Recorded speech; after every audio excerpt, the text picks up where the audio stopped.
क्या आपका भी बृहस्पति खाना नंबर 8 में है? क्या आप भी अपने दिल के सारे भेद हर किसी को आसानी से बता देते हैं? क्या आपके घर का सोना भी बहुत ज़्यादा गुम हो गया या दो चार बार चोरी हो गया? क्या आप भी अपने जो मन की भावनाएं हैं वो दूसरे को एक्सप्रेस करने में हिचकिचाते हैं? तो ये वीडियो आपके लिए बहुत ज़्यादा फायदेमंद हो सकता है। जानिए कि आपके बृहस्पति का फल अशुभ है या अशुभ है। तो उससे भी पहले मेरे चैनल को लाइक, सब्सक्राइब, कमेंट और शेयर ज़रूर कर दो। जानते हैं वीडियो में कि बृहस्पति खाना नंबर 8 के सिम्टम्स क्या हैं, प्रिकॉशंस क्या हैं, उसके उपाय क्या हो सकते हैं। बृहस्पति की 8वें भाव की प्लेसमेंट का मैक्सिमम बेनिफिट हम लोग कैसे ले सकते हैं। दोस्तों, जिन लोगों की कुंडली में बृहस्पति ग्रह 8वें घर में होता है उन लोगों को मुसीबत के वक्त जो है वो खुदाई मदद जरूर मिलती है।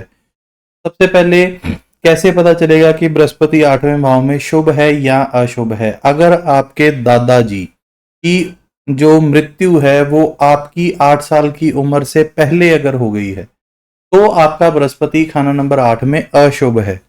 और अगर आपने 8 साल की उम्र से ज्यादा अपने दादाजी को देखा है तो आपके दादाजी की उम्र 80 साल से प्लस रहेगी।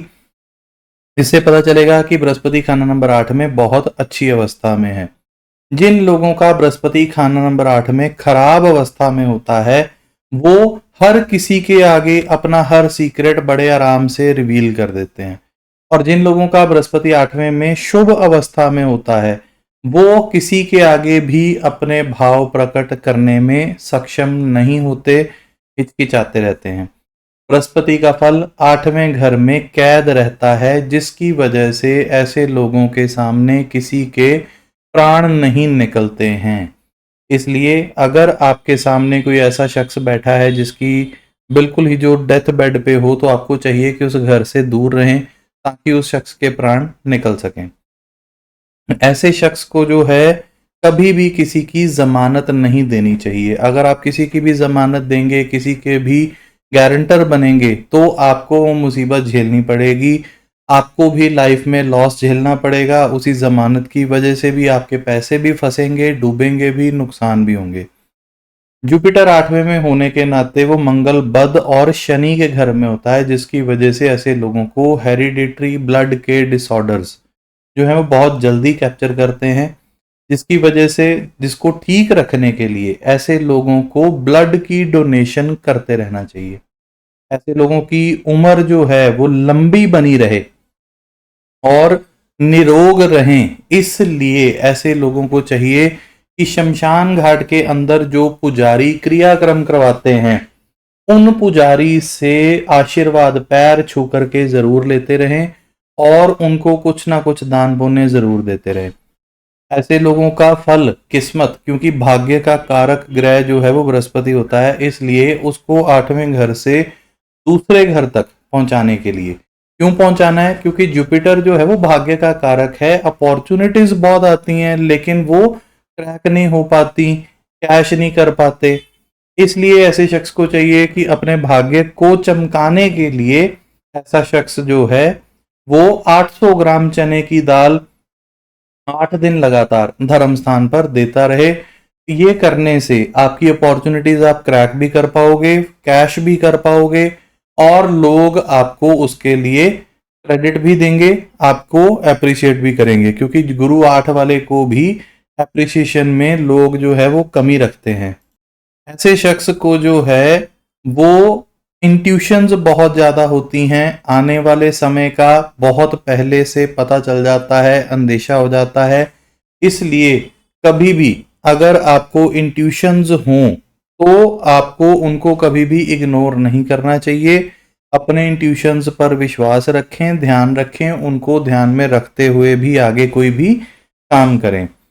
ऐसे शख्स को जो है वो हमेशा अपने जिस्म पर सोना धारण करके रखना चाहिए, गोल्ड हमेशा पहन के रखो।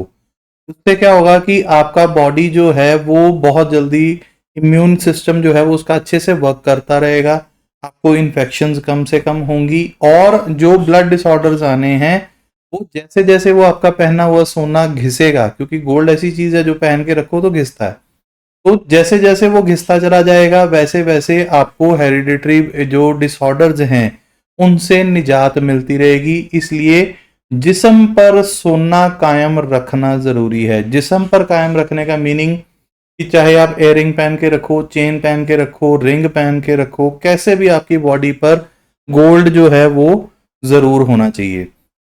गुरु 8 वाले जो होते हैं ना, उनकी एक बहुत ही अच्छी एक पॉइंट होता है कि ये कहीं पर भी जंगल में मंगल कर लेते हैं। ये दुनिया में किसी भी जगह पे आप इनको छोड़ दो, ये अपने रहने खाने सहने के लिए अपना बंदोबस्त बड़े आराम से कर लेते हैं। यह नेचुरली हो जाता है। इनको कोई ना कोई ऐसे लोग मिल जाते हैं जो इनकी बाह पकड़ के इनका बेड़ा पार करवा देते हैं, और ये खुद भी इतने ज्यादा मेहनती और स्ट्रगलिंग होते हैं कि इनको जो है वो अपनी लाइफ को सेटल करने में स्ट्रगल तो लगती है, लेकिन मेहनत जो है वो फ्रूटफुल भी रहती है। इसलिए कोई ऐसी इतनी मेजर टेंशन वाली बात नहीं होती।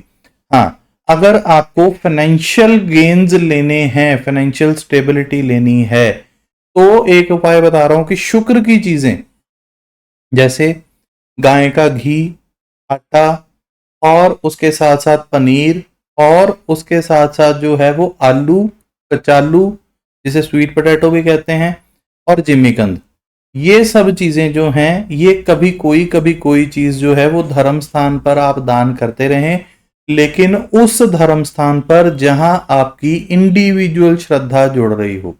जो आपकी इंडिविजुअल श्रद्धा है वही सेकंड हाउस को रिप्रेजेंट करती है, और वहां पर शुक्र की चीजें दान करने से आपका फाइनेंस जो है वो बहुत ज्यादा सुधर जाएगा और आपकी लाइफ में ग्रोथ होती रहेगी। बाकी चार्ट टू चार्ट बहुत सारी ऐसी चीजें होती हैं जो डिफरेंशिएट करती हैं, जहां पर गुरु को अलग अलग तरीकों से ट्रीट किया जाता है।